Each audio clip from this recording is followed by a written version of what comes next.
Kia ora, Cody. How are you? Morena. I'm good, thanks, Esther. How are you doing? I'm really good. So I'm quite excited to speak to all of our candidates. We're going to run through about 20 minutes or so. So hopefully you've got 20 minutes free in your schedule of a busy councillor's life. Yeah, absolutely. I made time for you, always. And tell us where you're zooming in from today. I'm just zooming in from home in Lake Howea. Okay. So you've been on council for one term, is that right? Yes, 3 years, one term. And are you still the youngest member? You are, aren't you? Yeah, we're all aging at the same pace, which is interesting. Although I feel like I'm moving faster than most. But yeah, still the youngest one in the team, but that's all good. And will you still be the youngest this time round? Have you checked out the ages of the candidates that are running? I think so. There's another girl, Nicola King, in her 30s, that's running. She's also from Lake Howard, but she's got a few kids. She's a little bit older than me. But yeah, I try not to sort of play into it too much. It's, like, yeah, not to try and boost my tires, but Well, it's so good fun. does age matter? I don't think so. I think like hopefully the last term has proved that it doesn't for me because I didn't want to come in here and be like, oh, he's the typical young guy that's, questioning everything and talking about AI all the time. So part of me not didn't want to bring it up so much or sort of make a big deal out of it. And I think, I relate a lot to, people like Lyle far more than I thought I would be. So yeah, I don't think it really has an effect too much around this table. Okay. All right. So these we korero are really about kind of personal drive, the person behind the politics. I'm not going to probably be asking the usual kind of anticipated questions, I don't think. So I'm going to start with a few kind of basics just to set the scene. And then I'm going to try and delve into a bit more of the human stuff. So I guess the first question is what made you decide to run? Maybe if you can summarize last time and then again this time. Mm. So before I was doing this, I was designing furniture. And for the last 7 or so years, I was an industrial designer by trade. And there was something at a certain point that just felt like I had something else to offer and to give, and I didn't know what to do. So, sort of quarter life crisis type event, I started doing more work in the community and getting involved with things and ended up chairing a group in facilitated by Shaping Our Future to do a master plan for how we're try and plan out its future, try and be more aspirational. I saw a lot of people in the community be a line of defense and very combative. And I really wanted to shift that to being more proactive and sort of a hand in partnership and move forward with something that could be done, given that Harley was such a fast growing community and that there were a lot of sort of, you know, systemic issues from day dot around, rabbit warrens of streets and lack of connection and all these things. Anyway, Mm. after doing that and some other opportunities, it just became one thing after another. Then council popped up, and I was just following my nose and intuition and letting sort of the process guide me. And then it all sort of just fell into place in a weird way. So that's what inspired me to be here. And then I think over the last term, it was far different to what I'd expected. I was pretty open-minded to what it would be, but I don't think I look back now, sort of reflecting, going through this re-election thing and go, wow, there's just so much I didn't have any clue of what was coming in a way. Okay. All right. Thank you. And I guess, one of the things is with new candidates is what they're giving up to do this. Are there other things that you're leaving behind? Like, I guess if you don't get in, how will you spend your time? Well, I have another job, I think, because I'm still young. I've still got a big mortgage, and this is sort of still a part-time role for most people. So I work in designing camping products at the moment. But if this doesn't go ahead for me, I'll be putting more effort into that and looking for other opportunities. But I've always been a generalist, and I'm sort of happy with how things go. The great part about running for council is that you sort of do as much as you can and just put yourself out there, and then the people decide. You don't have to worry so much about whether or not you've done enough, so long as you've sort of done every interview that you can and shown who you are.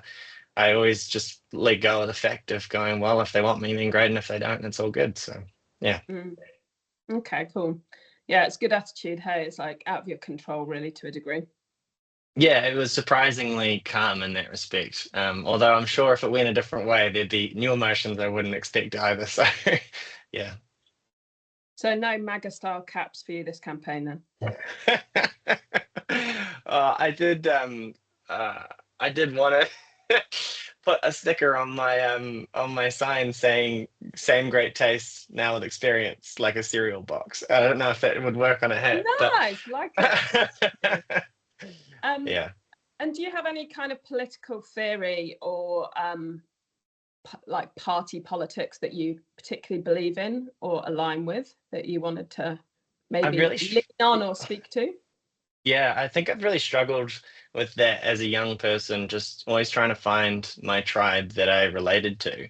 And I think lately politics have gotten so polarized that it's left a lot of people in its wake in terms of feeling quite disillusioned about where they sit with.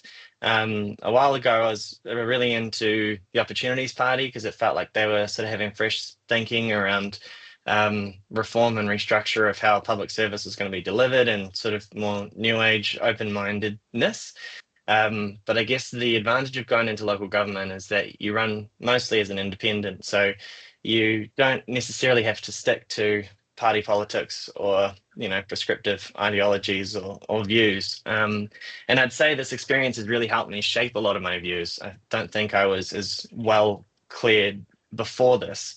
So hopefully I'm going to try and be more upfront as much as I can with people around how I view certain things this time around. Okay, and the 3 years that you've spent there, I'm sure you'd agree that at times around the table it can feel like we're out of our depth. Not necessarily in terms of, I mean, I don't want to speak for you. I guess from my perspective, some of the decisions that we're making are very long lasting and have intergenerational impact, and that complexity of decision making is, I guess, why we're there, but also can be quite stressful.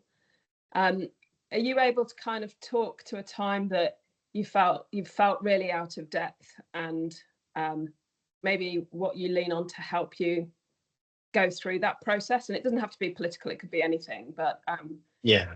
yeah. Yeah, definitely. No, I am, humble enough to know that there was many a times that I was feeling holy crap. But I think what's great about the experience is that you are sitting around, 10, 11, 12 other elected members who all bring different backgrounds and personalities and expertise. And I think in those moments, I've sat back and listened a lot and tried to understand how different people have interpreted it and then figure out views from that. And I've found around our table, there've been a huge amount of wisdom and just phrasing that's been really impressive and help guide me through that. So I feel like it's been lucky being able to take a more passive role, having less expectation as a younger person going into it, because I think I've been able to absorb so much in order to help navigate it. But in general, I agree that, so many of these decisions aren't obvious. Like they are multifaceted, and there is never a right answer. There's just an answer. And so it's always something I think, you put in every bit of time that you possibly can to get as best as you can, but sometimes you don't always get to figure out 100%, what it's going to be before making the decision. Mm. And I mentioned the word stress. Sometimes the environment can be quite stressful. I've admired the way that you've dealt with that. I guess if you Thanks. reflect on yourself, this is called Inside Voices, and that kind of comes from the sentiment that actually what we're doing is bringing our polite self at an appropriate volume to deal with complex issues rather than a stressful kind of more domineering approach that may or may not work. Everyone's different, but that's kind of my take on things. And I guess how I'd frame the question is, if your friends or whānau described you when you're stressed, what would they say that looks like, and what qualities do you bring to the table in order to deal with that? Yeah. When my friends would say if I look stressed, I usually sort of shut down or I'm very internal. I'm quite an a heart on my sleeve kind of guy. So a lot of people know how I feel instantaneously, just by being around me, because I usually give off a lot of energy to some degree. So usually when that's not the case, they'll notice it. I think one of the things I've been thinking of recently is I'm coaching the women's hockey team, because my wife's in it, and she can tell everybody the technical stuff, but I've recognized the importance of culture throughout and the way that everybody talks to each other on the pitch and off the pitch, and whether we build each other up or sort of get nasty and yell at each other changes so much whether or not we can be a winning team or not. And I've experimented a lot with that sort of dynamic in terms of understanding those either microaggressions or those little moments of support that really make people feel like they're in a safe space, or they're confrontational and they shocked and they shut down. We've had plenty of instances where there's been quite a lot of confrontation, and I think most people's reaction is to sort of freeze or to fight, and there's no option to run away. But I think the emotional intelligence is so incredibly core to being in a place with differing opinions, being able to hold your own, be logical, but also emotional enough, but be respectful and articulate in those moments of really high pressure. So it's certainly been something that I've recognized as one of the key attributes of myself that I can bring to the table to help create some balance and stability, but just more and more reinforced how important that aspect is. Yeah, thank you. Some good points made in there. I guess it also is a reflection of, well, our personalities, but also our ego. So what role do you think ego plays in politics, and do you have an ego? Yeah, I've got a big ego. I mean, to put your face on a sign and then put it in front of everybody, there's no way you don't have ego. I think I'm always, it's always a struggle though, because recently we opened the playground in Harway Flat, and people going, "Oh, thank you for what you did," and, like, we appreciate your advocacy or whatever. And I was like, I don't feel like I did anything really. Like, it doesn't feel like it's mine. I feel like this weird thing in politics where you're supposed to take, responsibility for a lot of problems that you've had nothing to do with, and I'm fine with that because I'm all about, just taking it, moving on, and solving problems. But then the other side of taking credit for a whole bunch of other people's work also feels strange. I think I've tried to build my own self-confidence a lot over this term, just by going to therapy, journaling, and throwing that through ChatGPT and doing other stuff, just to make myself really assured of who I am. Because this role really challenges you if people, stalk you on Facebook and write nasty comments, or in general make just offhanded comments about their resentment towards council.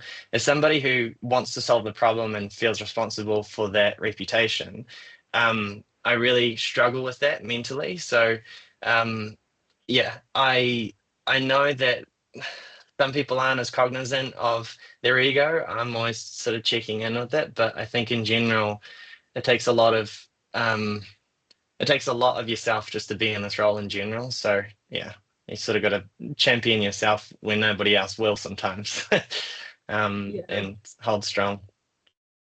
Okay, and let's talk about values for a moment then, because you've touched on them quite a lot.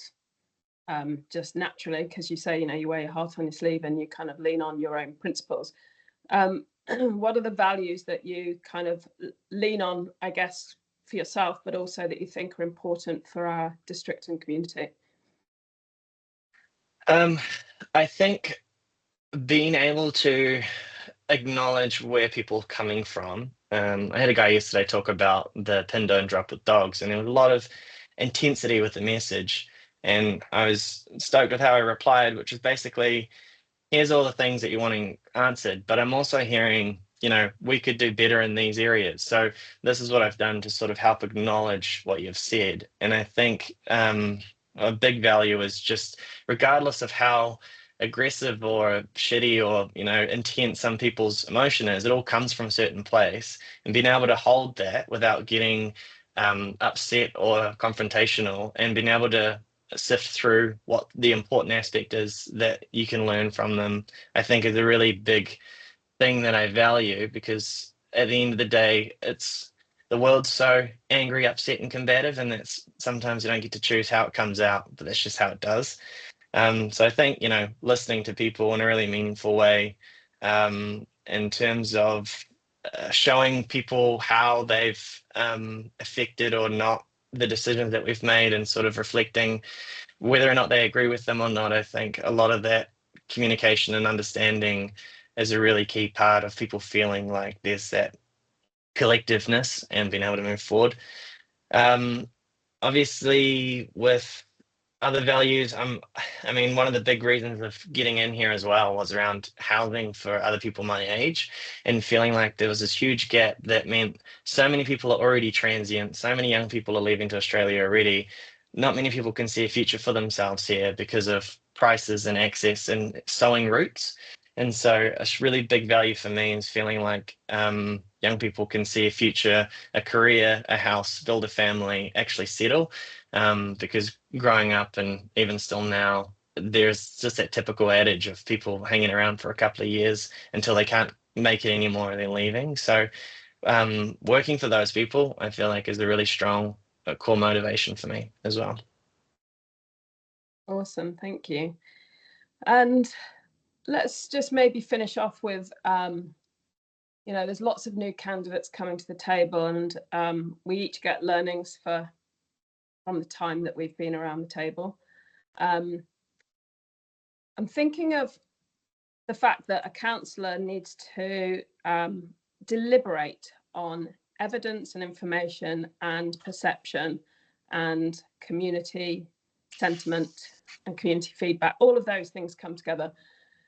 We've also got the values and the principles that we align with. So there's a lot of different aspects to making a decision. You may not be able to pull an example, but can you think of a time when you've had to, or you have just changed your position on something which has been perhaps unexpected to yourself? Or do you know where I'm coming from? Like, in terms of, you might have a view of something and then go, actually, I don't think that anymore. And it surprised me that I no longer think that. Or have you found yourself in a situation like that? Because for new counsellors, I suspect that that's something that they might grapple with. Yeah, it does feel like the decision's there, then it's gone, and you go, whoa, like, I don't know if it's a very binary yes or no decision, or and then later you reflect on some things. The only thing that comes to mind, and now it's that, is the alcohol bylaw, alcohol in public places bylaw, and there was a committee that went through the hearings process and sort of came back with recommendations around timing. And at the time, I was sort of very on the fence the whole way, and it sort of just already happened, and I stuck my hand up and went a certain way. And later reflected, is that how I felt or not, or I just got swept up in the moment? And I think I try not to be in that position. I think we all try do as much as we can beforehand, but still come in with an open mind. But that's one that springs to mind, I guess. Being that we have had quite a lot of decisions that have been on the fence and split down the middle for the most part. And I think at those moments you always sort of think back and go, whether or not sometimes you could easily go either way. But I think for the most part, I'm happy to sort of like do my best to then move on. But there's always sort of like reason to grow and look back and get better, I guess. But yeah. And do you have any parting comments that you'd like to make? This is your moment, Cody. Yeah, my platform. Great. Okay. I don't know why. The first thing that came to mind when I started doing this, straight away you get elected. There's this big induction process. It's very overwhelming. I was working 2 other jobs, and I remember just being 18 hours a day, every minute of my time, and everyone was disappointed with me because I wasn't giving anyone enough. And I was like, holy crap, how am I going to survive? And one of the things I started doing was learning how to dance in the morning. And we talk about ego. I've got this thing, this Apple Fitness on the TV, and I was just dancing. It's really hard to have an ego when you feel really awkward and you're dancing in front of your TV. But it was something for me to just remind myself I'm not that important, and just to joke around and to let it go. There's a lot of pressure that comes with it. I think in general, you have to, in this role, champion yourself and take the piss out of yourself and just sort of look after your own mental psyche. Because if you can't look after yourself, you're not giving your best to everybody else. So that would always be my parting wisdom to anybody taking this on, is that there will be times when it is too much. And it's okay to step back and say, look, I'm really struggling and I'm just going to take a beat, give me a couple of days or whatever. Because at the end of the day, we all want you to be your best in order to contribute in the most authentic and honest way you can. So it is a role where you'll get pulled and teased by every person. You'll try and be provoked and, challenged by everyone around you. And in that space, you need to be looking after yourself in as much as you can possible. So that would be my message. Thanks, Cody. That's awesome. I really appreciate your time today. I've only got another 24 to go. So hopefully people find these useful, and I really appreciate you giving up the time. So yeah, thanks for that. Thank you. Thanks for doing this in a far different way than what most people will, trying to not